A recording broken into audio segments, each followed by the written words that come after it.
Greetings,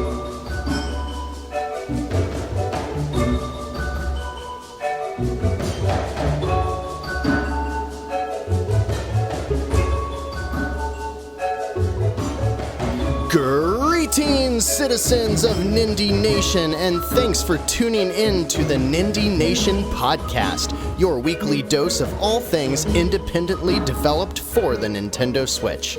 I'm Jeff, and today we're discussing all of the new Nindies releasing on the eShop from August 9th through August 15th, 2019. Afterwards, we'll dig through the weekly eShop sales and make sure you're aware of all the games that are discounted and well worth your hard-earned Switch bucks. You can find Nindie Nation on your favorite podcast service, but also see a video version complete with new release gameplay and trailers for the games we discuss. Check those out on YouTube for not only the weekly podcasts, but also weekly Let's Play Nindies videos as well.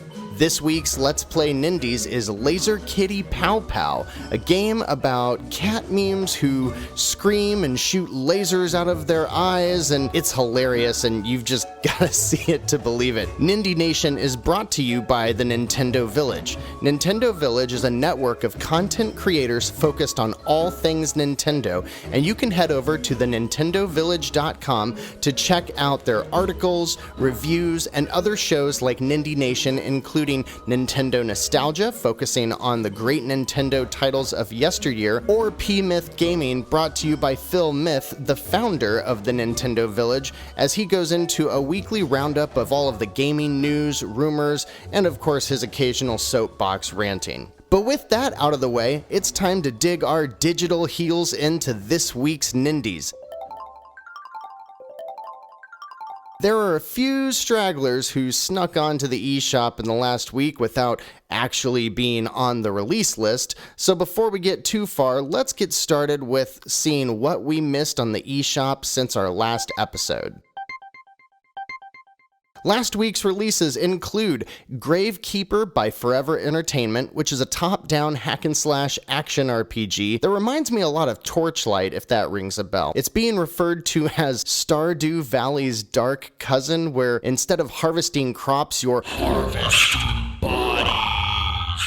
It's $10 and looks like a good time for me. We also have Tap Skaters by Forever Entertainment. It's a pixel art skateboard game. You go from the top to the bottom of the screen and it looks kind of like a Donkey Kong game. You're trying to rack up as many scores as you can with a simple tap to move down or jump mechanic. Overall, it's got a lot of features like leaderboards and endless mode, two-player mode, upgrades and unlocks and that kind of stuff, but it really, at the end of the day, looks kind of like a mobile game with fairly shallow gameplay, and while it is cheap at $4.49 this week, it doesn't seem like it'll last you very long. We also have CatQuest, The Cursed Grids. It launched this week for $8.49 on sale from $9.99 by a new Nindie developer, Nano Pico, and is published by Plugin Digital, a relative of Nindie Nation that we know very well. This game will challenge your deductive reasoning skills as you help these two heroes try to save the world of Pictoria. The gameplay is basically a overhauled Minesweeper, if you can believe it, but it's got really nice looking 1632-bit visuals and lots of RPG mechanics and a cute story, so they put a lot of stuff in here to make it more than just Minesweeper. I think it looks like a really fun time. And Quench also released this week and is a very unique game that has been in development for nearly 5 years by indie developer Axon Interactive, and it launched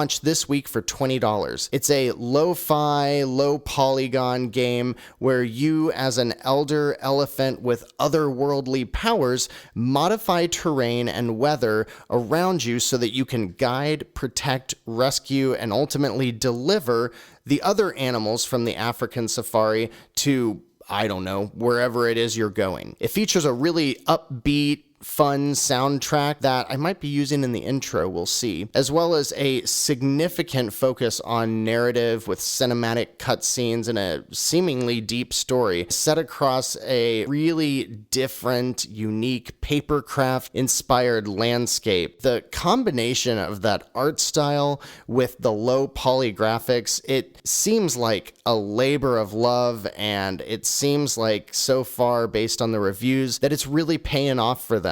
I would recommend checking it out. Also, published by Ultimate Games, Shadows 2 Perfidia is a port of a PC survival horror game set in an office complex and inspired by games like the Penumbra and Layers of Fear series. It's one of those where you can only run and hide from the monsters, but it throws in multiple branching paths and 2 playable characters. It launched at $6.79, down from the eventual regular price of $7.99. I don't do the spooky now that I'm old enough to have enough heart problems as it is, and frankly, I got enough things in my life that get my heart rate pumping, so I'm good there.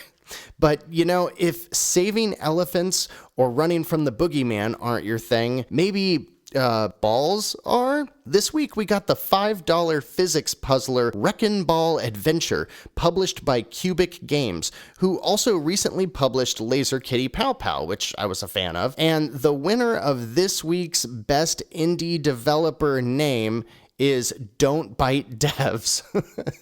I'm totally digging this game from what I can see. It's got about 60 levels that tell the story of, I don't know, like a ball that has to escape some kind of laboratory. Very Portal-esque in that sense. And it takes place in a 2.5D environment where there's all kinds of simple machines and physics trickery, and you're navigating this ball to get from one side to the other. It's got a very laboratory, concrete type of aesthetic to it, with all kinds of really cool neon accent lights all over. I think we should check this one out for $5. I'm really starting to like the games that QByte Games are publishing. And finally, on the tardy list, we have Swallow Up, which I suppose is the best way to follow up a ball adventure?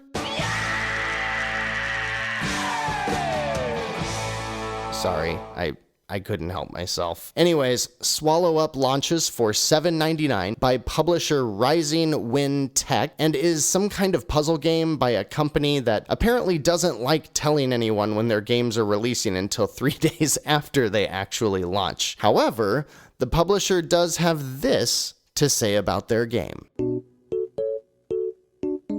Hyper-casual game. Swallow Up is a relaxing, hyper-casual game. Just clear the board. No fancy user interface, no music, but a simple game sound that makes you idle, relaxing. Enjoy the massive objects falling scene. Not only can use control stick to enjoy all levels, but also can control the ball by touching screen at the same time. And if that doesn't sell you on an $8 game, I don't know what will. But enough about that. Now that we've finished with this week's irresponsible publishers who missed the Nintendo deadline to get their games information in for eShop publishing time, let's check out what Nindies are coming to the eShop this week. Starting on August 9th, we have hashtag Race Die Run by QByte Games, again for $9.99. This is your F-Zero Wipeout game for the Switch. It has a ton of content with 60 tracks, a bunch of bonus levels, and definitely has kind of an indie slant to it in terms of the visual style and the level of polish. But for $10, if this is the kind of fix you're looking for, that lightning fast reflex racing fix, this is a game for you. Also on the 9th, developer Turnox and publisher Victory Road is Taimumari Complete Edition for $14.99. I think this might actually be the first 2D platformer we've talked about this week. That's impressive. The game has cinematic pixel art story and combat systems with upgrades, collectathons, and a detailed combo system. It doesn't look that bad, but to me it doesn't really look like anything special, so I'm gonna wait and see on that one. Welcome to Hanwell by Steel Arts Software launches for $14.99 and was a title I mentioned last week. This PC port is visually stunning and blends a horror trope that is very reminiscent of Condemned. That might be a deep cut. There were 2 of them for the Xbox 360, but the premise is that you're in first person and the game is trying really hard to immerse you and do all kinds of things that, I don't know, it's just like, oh, I normally don't see myself looking down and opening a door or writing on a chalkboard when I'm in a first person game. So doing things like that to help with the immersion. Again, with this one, I don't do the spooky, but it does have a very positive Metacritic score and includes all of the episodes that were previously available on PC, as well as additional downloadable content that has come out since release. Neverlast also launches for $9.99 by publisher Sabek as you play a first-person reckless hero trying to stop a demonic invasion. We've all been there, right, folks? So you're chasing down these 3 specific portals. I guess it's more of a first-person adventure, kind of like an Elder Scrolls game, but you can tackle these 3 portals you're looking for however you see fit, so it makes it a little more open-ended. And while it does look like an Elder Scrolls first-person game, it plays much more like an action game like Shadow Warrior or even the recently re-released Turok or a Serious Sam. It's very melee focused though. I didn't see much in way of bows or crossbows or any kind of, maybe there's magic in it that you can shoot out of your hands. There's tons of enemies on the screen and your goal is to beat your way through them. Also on the 9th, Sagebrush launches for $6 by our friends at Ratalaika Games and is developed by Redact Games. Referencing, quote, real-world apocalyptic cults, you explore this lo-fi 3D world to learn the secrets of the cult compound itself and figure out how to stop them from carrying out their evil plan. It's mostly a first-person adventure, but the combination of the spooky tone, lo-fi graphics really give it a unique visual style that adds to the overall spookiness. It doesn't look scary, so to speak, but rather just creepy. Coming up on August 12th, Esport Manager is the game we've all been waiting for, folks, and you can finally get your hands on it next week with a bunch of pimple-faced kids trying to convince their parents, themselves, and the world that they can make a living out of these gosh darn video games. It has another quirky low-poly art style. The characters look like little kids' action figures, like Playmobil toys or something like that, but otherwise plays out like any other team or time management game, with the catch that in this game, you're actually playing out rounds of the esport that the team is playing. And that esport looks like a top-down action RPG or like a twin-stick shooter of sorts. The game looks like it's got tons of tongue-in-cheek humor, very silly, and while it comes from a relatively unknown developer, Games, Ultimate Games is the publisher, and that basically guarantees that this game is going to be somewhere between a 6 or 7 out of 10, and it launches right around that price at $7.99. On August 13th, we get a trio of very different games. The first one is Never Give Up by Massive Monster, and is published by Armor Games Studios for $14.99. It is your Super Meat Boy, fast-paced, run and jump over all the traps and die a million times in the process action platformer where you're trying to just navigate traps and get to the other side. The developer says, though, even though it is tough as nails, the game wants to make sure that you never give up. Second on the 13th is Exception for $14.99 by Traxmaster Software, and this is one that I am really excited for. It's a neon-infused action platformer that is basically a love letter to the Mega Man Zero type of games, where it's like Mega Man or Mega Man X, but with a little bit more sword combat, melee combat, in addition to the shooting, the running and gunning kind of gameplay. And you're traversing levels to get new weapons and abilities and going through these bright and exciting levels that actually transform as you're playing them, depending on what you've done earlier in the level and how long you've been in the level. While it's not like an explore the level to find the hidden area, it's more like have a different approach to the level, and that's how you see different parts of it. I think this game looks really cool, and it looks like it's got a bunch of replay value based on that level changing mechanics. So this is one I'm gonna check out, even at $15. And finally, on August the 13th,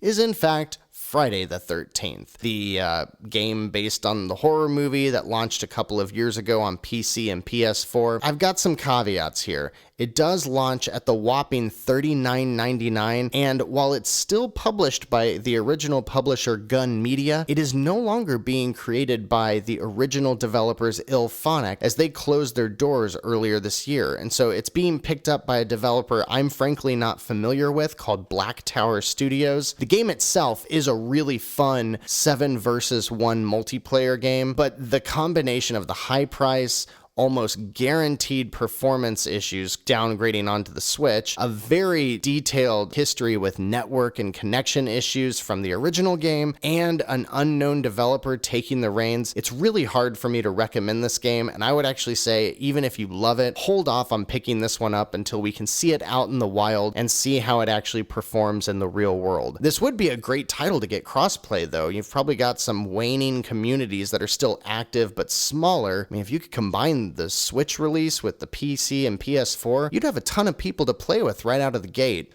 I wonder if they'll do that eventually. And finally, on August 14th, we have a very exciting game in Fell Seal Arbiter's Mark, launching for $25, down from the standard $30 price point. It seems costly, but hear me out. This is a massive game created by the team at Six Eyes Studio in an attempt to revitalize the Final Fantasy Tactics franchise. You've got your fantasy medieval setting, the grid-based strategy RPG elements, you've got classes and job systems and deep RPG mechanics, and a compelling story about betrayal and nobility and all that kind of stuff.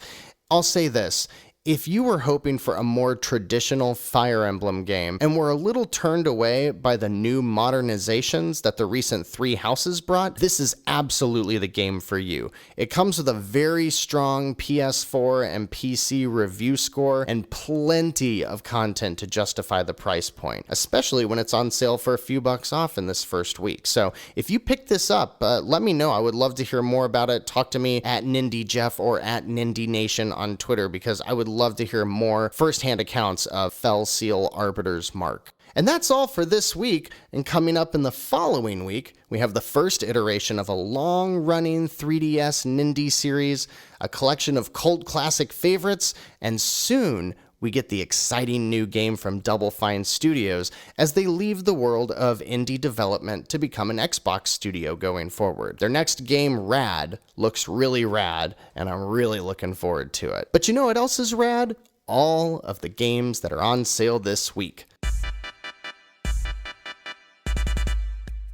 Here are the games on sale August 9th through at least the 12th, so that you have at least a few days after the episode publishes to pick them up. Anything that's a great deal right now that expires within the first couple of days of the new episodes going live, I try not to put on here just in case we end up getting delayed a couple of days for publishing, like what happened last week. There are currently over 340 games on sale through Nintendo's eShop, and that is a ton to sort through. So here's a few that come Nindie Nation approved.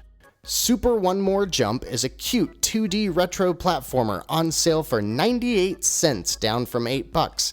And hey, it even includes a demo, so you can check it out before you make your decision. The terrible Night Trap game is $5.99, down from $14.99. And this game is the epitome of terrible 90s B-movie in full motion video gaming form. Now, why am I recommending it? It's an awful game, but it really is. It's a piece of history. It's so funny to watch now. I will say, if you do pick it up, go get a walkthrough, because the game is so obtuse. It's very simple to play. You're just selecting camera angles as a bunch of weird bad guys try to break into a girl's sleepover, yet the girls are all full-grown women. It's very weird. You gotta check out, if you're not familiar, this game, because it is the one that got our entire government in an uproar and consumed the nation in the early 90s about how terrible video games can be for our fragile little minds,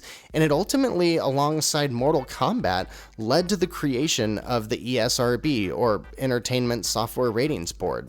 Also on sale, Sweet Witches is a really fun platform puzzle game from Dragius Games. I mentioned it a couple of weeks back, and it is still half off for $5 through next week. I've spent some time with this game and really would like to try to make a Let's Play Nindies of it if time permits, because I have found Sweet Witches to be a really fun, simple, and charming game that is worth checking out.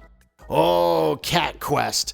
CatQuest is my favorite cat-based game, and it is getting a sequel very soon, and I am very excited about it. The original is currently on sale 60% off for $5.19, and I really recommend this fun and ridiculously cute top-down action RPG that has a very addictive New Game Plus mode that makes replayability almost infinite. I cannot wait for the sequel and will be purchasing on day one because of how much I enjoyed my time with CatQuest. Revenge of the Bird King is a fairly broken but very enjoyable game that plays a lot like Shovel Knight crossed with Zelda 2, and it's only 99 cents. I did a Let's Play Nindies on the YouTube channel, and in that video you'll see me fall in love with this game throughout the time that I play it in the video, constantly being surprised with the different mechanics and really unique things that this game does. It's probably the 99-cent game that I'm going to recommend for this week, because it's not the best game, but it is worth your time and it is worth your dollar. But hey, if that's not up your alley, Escape Dudeland is another 99-cent game, and it is a very crude, very difficult, and very funny 2D platformer where this weird being that's maybe that's Dudeland is chasing you, and you're just running from left to right, farting your way to freedom. If you're watching the video, you'll see what I mean. We played a little bit of this during our Extra Life stream at the end of 2018 if you want to check it out. And at 99 cents, this is another good option for a cheap game this week. And as I've talked about the home row residents, those games that just kind of always stay in your home row so you can pick up and play every now and then on your Switch, this is a good candidate for one of those titles. 99 Vidas is probably my favorite arcade brawler on the Switch. It's a very well-made 1 to 4 player arcade brawler like a Streets of Rage or Golden Axe or some of those old classic games. It has banging music, a funny story, and a ton of replayability, way more than you would expect from a game of this type. And it is currently $5. You gotta pick this game up for $5. Great game if you've got a couple of friends over that you knew from back in your younger days and you played some of these old brawlers or used to go play games in the arcade like the Ninja Turtles or X-Men games by Konami. This is something that's going to really rekindle that flame. I really, really, really recommend 99 Vidas. Also, another one I love, Vertical Drop Heroes, is another Let's Play Nindies title that I really enjoyed and sunk over 20 hours into. And you can pick it up for only $2.49 this week. With that kind of time sunk in, I have to recommend this vertically scrolling roguelike to anybody. Penny Punching Princess is a lot of alliteration and a 2D action game that calls back to Ghosts and Goblins while throwing in some RPG mechanics for good measure. It is a bit pricey for 20 bucks, but it's currently half off. It's received a lot of great reviews and has a ton of content packed in there. I don't have a Let's Play of it, but I would recommend looking at a Let's Play of Penny Punching Princess because it's definitely geared towards a specific type of gamer, but if you are that type of gamer, this is a really good option for you. And finally, Wonder Boy, The Dragon's Trap, one of the most beautiful games on the Nintendo Switch, and is the predecessor to last year's excellent Monster Boy. This is a gorgeous recreation of the original Sega Master System game of the same name. And in Wonder Boy, you switch back and forth between a bunch of different characters that have different abilities like swimming or combat or high jumping, and you just kind of work your way back and forth through a Metroidvania kind of world. It's a little bit like a Metroidvania, but way before Metroid got into that type of style. So it's a little obtuse, but I really like the art style, and I think it's really neat that on the fly you can switch between the old or new graphics and soundtracks. I actually played a lot of the game with the modern graphics, but the retro soundtracks. It's really good. It includes a ton of variety, fun combat, and a challenge that is not to be taken lightly. So I think my picks for the week, I'm gonna say go pick up Revenge of the Bird King, CatQuest, and Vertical Drop Heroes, and get all three of them for less than $10. And if you're in the mood for something brand new, Exception is my pick of the week. I'm interested in this 1632-bit Mega Man style game. It just looks so cool. I hope you have a chance to check the video version out of this podcast on YouTube, because I really liked what I was seeing from this game. But let me know what you picked up. Let me know what you're interested in. You can find Nindie Nation on Twitter at Nindie Nation. You can find me on Twitter at Nindie Jeff. And you can find all of our content on the Nindie Nation YouTube channel, including weekly Let's Play videos and a couple of feature videos I'm working on about various indie developers, some of the best home row residents, and the best or worst 99-cent games for the Switch. All of this content is made possible by the Nintendo Village. Love those guys. You can see them over at thenintendovillage.com, and as I mentioned at the top of the show, this group is a collection of talented and passionate Nintendo fans who cover all the new releases, they go into deep dives regarding games of the past, and they have thoughtful conversation about what's going on in the world of Nintendo. Check out their website at thenintendovillage.com or follow them on Twitter at Village Nintendo and let them know Nindie Nation sent you. And that's all the Nindies we have for you this week, but thanks for joining me on another episode of Nindie Nation. We'll be back next week to help you get the best indie games for your Switch bucks and talk about all of the new indie games worth checking out. Until then, thanks for joining. I'm Jeff. Go join the conversation with us on Twitter, and until next time, keep those Joy-Cons synced.